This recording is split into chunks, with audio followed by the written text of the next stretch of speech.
पंच पुष्प में से एक पुष्प पारिजात का फूल, जिसको हार श्रृंगार का फूल भी कहते हैं, जिसको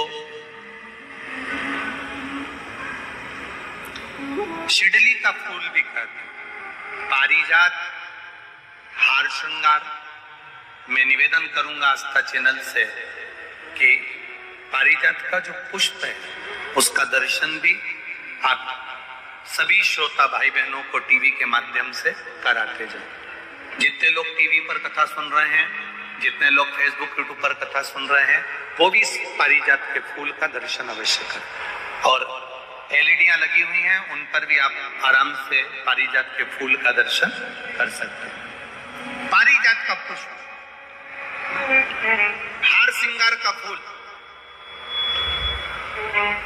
ऊपर से सफेद, नीचे जो उसकी डंडी होती है वो थोड़ी नारंगी होती है, संतरे के कलर की होती है, नारंगी कलर।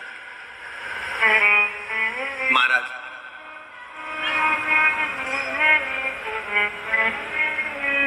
रात्रि में खिलने वाला ये फूल, रात्रि में जो फूल खिलता है ये पारिजात का, और हार श्रृंगार का जो ये पुष्प है, जिसको हार श्रृंगार भी कहते हैं, पारिजात भी कहते हैं, और कहीं कहीं इसको शिडली का पुष्प भी कहते हैं। ऊपर से सफेद होता है, नीचे उसकी जो डंडी होती है वो नारंगी कलर की होती है। शिव कथा कर रही, शिव महापुराण का चरित्र कर रहा है। जिस समय पर संतान की प्राप्ति नहीं होती या किसी कारण से हमारे यहां वंश की वृद्धि नहीं होती, तब देवाधिदेव महादेव की आराधना पारिजात के फूल से करी जाती है।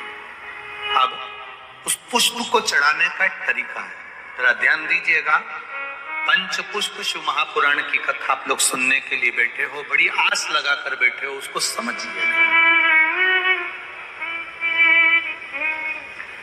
पारिजात का जो फूल शिव जी को चढ़ता है, भगवान देवाधिदेव महादेव को चढ़ता है, जैसे ये शिवलिंग है, मान लो ये शंकर भगवान का शिवलिंग है, ये जलाधारी है, ये जल नीचे गिरने का स्थान। आप लोगों ने पहले कथा सुनी है ना सबने, आपको सबको मालूम होगा।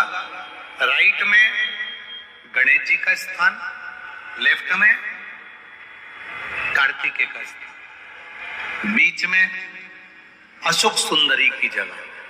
जहां पर यह शिवलिंग रखा है वो माता पार्वती जी का हस्त कमल है। शिवलिंग के रूप में, शंकर भगवान के रूप में यह शिवलिंग है।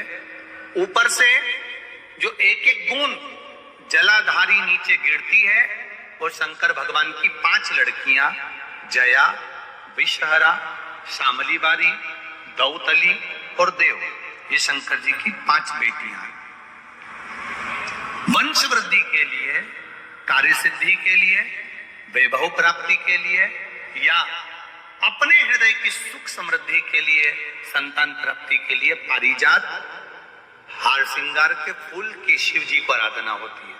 हार श्रृंगार का जो पुष्प होता है, अशोक सुंदरी वाली जगह पर हम पारिजात के पुष्प को समर्पित करते हैं। उसकी डंडी का जो मुख है वो शिवलिंग की ओर होता है जब अपन अशोक सुंदरी पर चढ़ाते हैं, और फूल का मुख इधर होता है। वापिस उसी पारिजात के पुष्प को उठाकर हम माता पार्वती जी के हस्त कमल पर, जो गोल हस्त कमल है, वहां समर्पित करते हैं। उस जगह पर माता पार्वती जी की ओर से जो पुष्प समर्पित किया जाता है, उसकी डंडी पारिजात की हमारी ओर होती है, पुष्प का मुख महादेव की ओर होता है। तीसरी जगह, जब हम पारिजात के पुष्प को अशोक सुंदरी पे से उठाकर जगत जननी के हस्त कमल पर रखते हैं, हस्त कमल पे से उठाकर देवाधिदेव महादेव के शिवलिंग पर रखते हैं, उस समय पर पारिजात के पुष्प की डंडी शिवलिंग के ऊपर होती है और फूल का मुख अपनी ओर होता है। इस जगह पर पारिजात के पुष्प की डंडी के केसर से ही महादेव को त्रिपुंड लगाया जाता है और महादेव से प्रार्थना करी जाती है। अब पारिजात के फूल का केसर कैसे बनाना है वो भी एक बार आप लोग अच्छे से समझे। जैसे मान लो अभी पारिजात का तो फूल यहाँ पर नहीं है, पर आप टीवी पर दर्शन कर रहे होंगे। पारिजात पुष्प की जो पीछे की डंडी होती है, फूल सफेद और पीछे जो डंडी होती है नारंगी कलर की, केसरिया कलर की, उसको तोड़ लिया जाता है। तोड़कर ऐसी 25-50 फूल की पीछे की डंडी को तोड़कर उसको रख दिया जाता है। उसको धूप में नहीं सुखाते, केवल घर में उसको एक कटोरी में या थाली में रख दो, वो धीरे धीरे सूख जाएगा। सूखने के बाद उसको पीस लो, पीसकर उसका चंदन तैयार हो जाएगा पारिजात फूल की उस डंडी का। और जिस समय वंश के लिए, सिद्धि के लिए, कार्य सिद्धि के लिए या वैभव प्राप्ति के लिए हम पारिजात का पुष्प देवादिदेव महादेव को समर्पित करते हैं, उस समय इसी को पानी में घोलकर देवादिदेव महादेव को जब आप लगाएंगे तो जैसे केसर घुलती है, केसर का जैसे कलर होता है, केसर जैसी सुगंध करती है, वैसे की वैसे ही ये पारिजात की जो डंडी आप लोगों ने सुखाई है, वही डंडी का जो चंदन बनाया है, शिव जी को लेपन करा है, उस समय पर अपने हृदय की बात आपने जो देवादिदेव महादेव को कही है, बस वही सुगंध हमारे जीवन में आना प्रारंभ हो जाती है। वो पारिजात